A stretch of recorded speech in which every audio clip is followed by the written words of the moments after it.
Hello, hello, hello. Thank you so much for coming back. I'm gonna hop on the bandwagon because I finally got around to watching the new Velma series on HBO Go. I have feelings on it, so, please like, share, subscribe, all that YouTube bull hunky blah blah blah. Also, because YouTube has changed its terms of service, I have to really watch what I say. So that's gonna be fun. This is gonna be a struggle for me.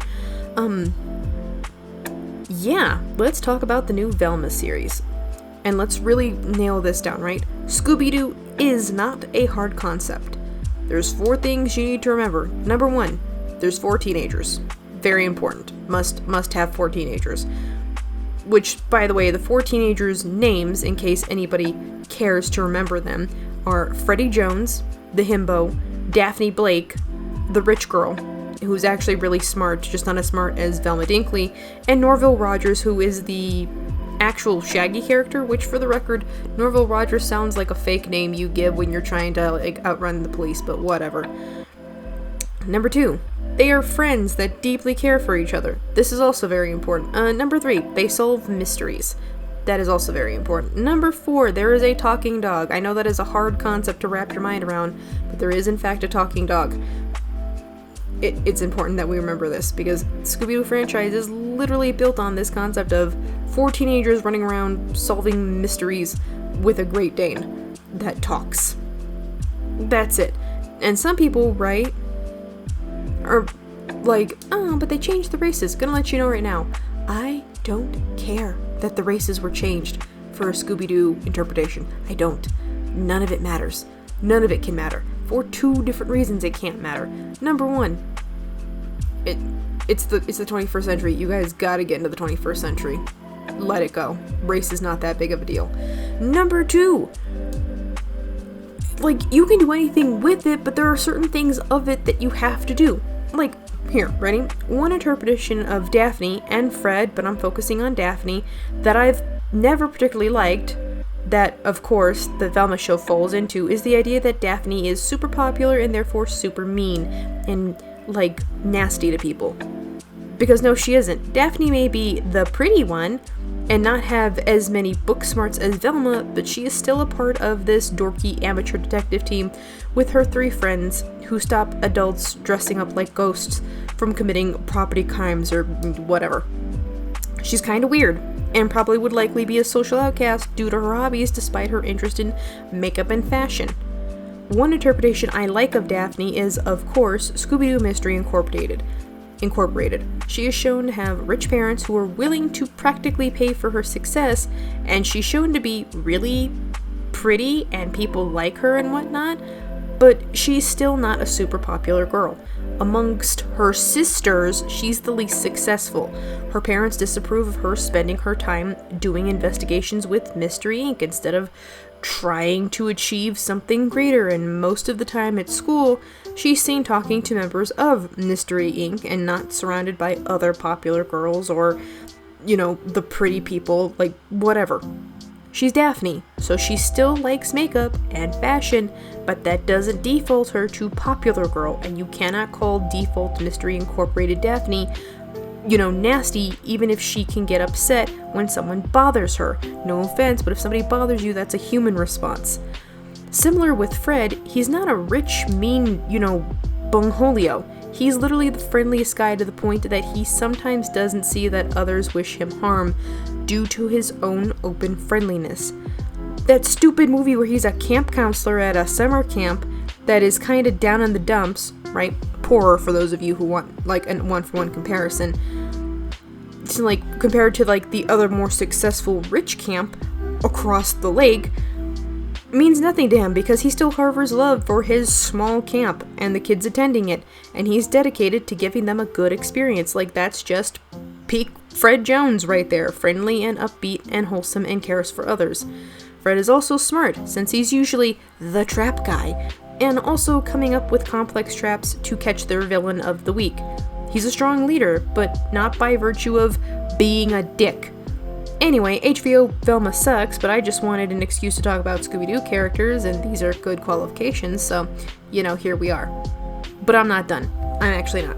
The reason why I bring up Fred and Daphne in this is because in the new Fred and the new Fred and Daphne and the Velma show are just horrible. They're bad. Like, it makes absolutely no sense. You know what they should have done instead for this, if they're going to be in school still? A Scooby-Doo series set in community college where the gang is in criminology class and end up in a huge debate on the first day of class that leads to them starting a podcast talking about local urban legends, only to realize things aren't quite adding up, and they go to investigate for journalistic integrity and authenticity and end up solving a real-life crime disguised as a supernatural occurrence.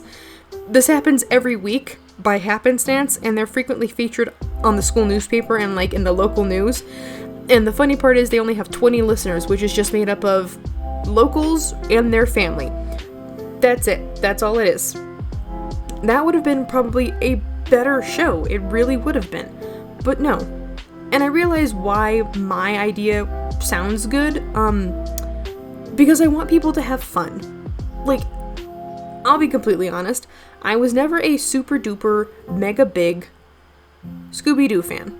However, what little I did see and read and watch and all that other stuff, I enjoyed. Not all of it, right? Not all of it. You can't really, unless you're like a mega fan, you don't really like all of it. But that's kind of not the point of the Scooby-Doo franchise.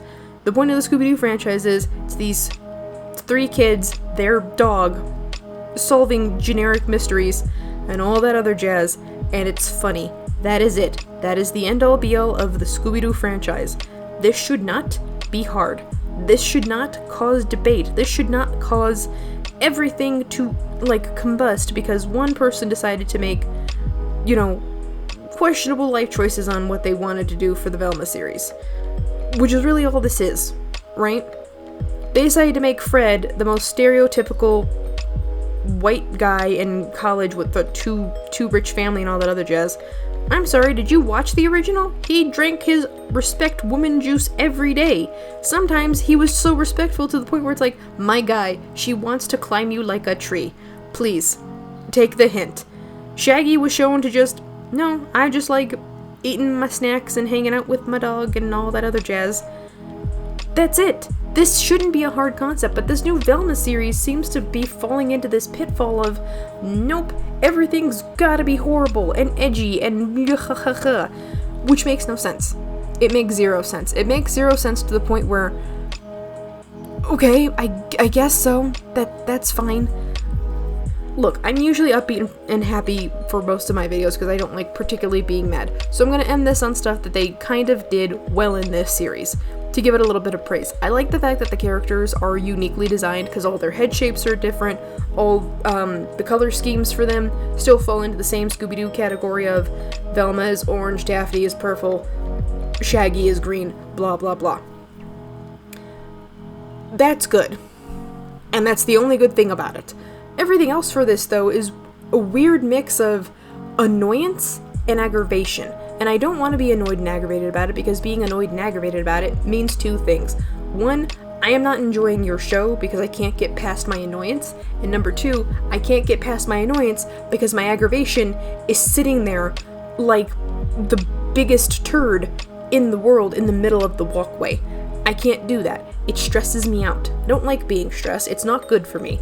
So this show is just Family Guy with like Scooby-Doo paint on it. And I'll tell you right now, when I was like 9, I really liked Scooby-Doo because my sense of humor was very, very easy to get around. I'm an adult now. If you're gonna make me an adult-esque Scooby-Doo shenaniganry kind of show, then make it an adult-esque Scooby-Doo show, because Scooby-Doo apparently isn't even in this show.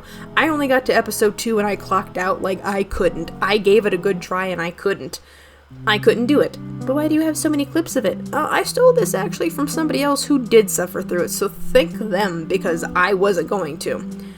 I can't watch horrible media. And I do legitimately mean that, right?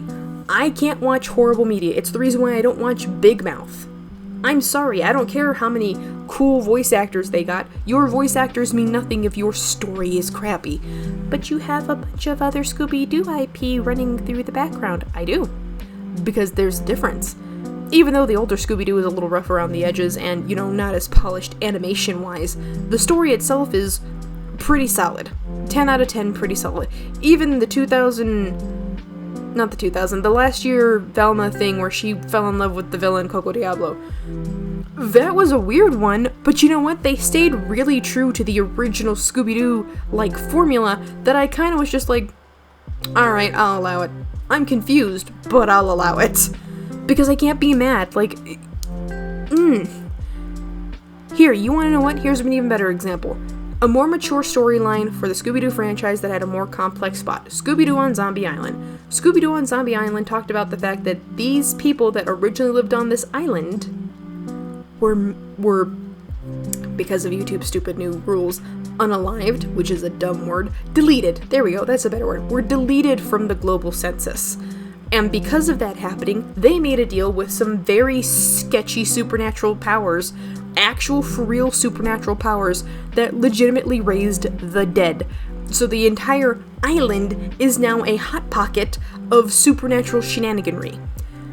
And it worked. It was a very mature storyline at the time, right? At the time. Gotta put that in there. At the time. But it worked. If you go down that route of, no, you can make some stupid Scooby-Doo stuff and it still works, like Scooby-Doo WWE. Apparently there were 2 of them. I had to actually ask a friend IRL this, and he was like, yeah, no, they did a WWE one, and I was like, all I knew for the crossovers was like the Globetrotters and like the Supernatural one. He goes, oh no, there's more, and I was like, oh no, there is an entire like garden full of weeds of Scooby-Doo stuff that was done infinitely better. It wasn't as polished, but it was done infinitely better.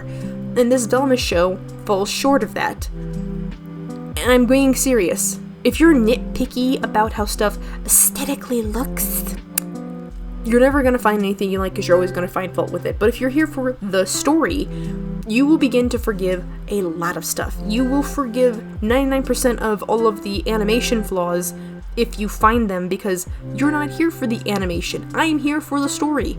It's the reason why when people point out weird stuff and flubs and everything, it makes 0 sense and it bothers me.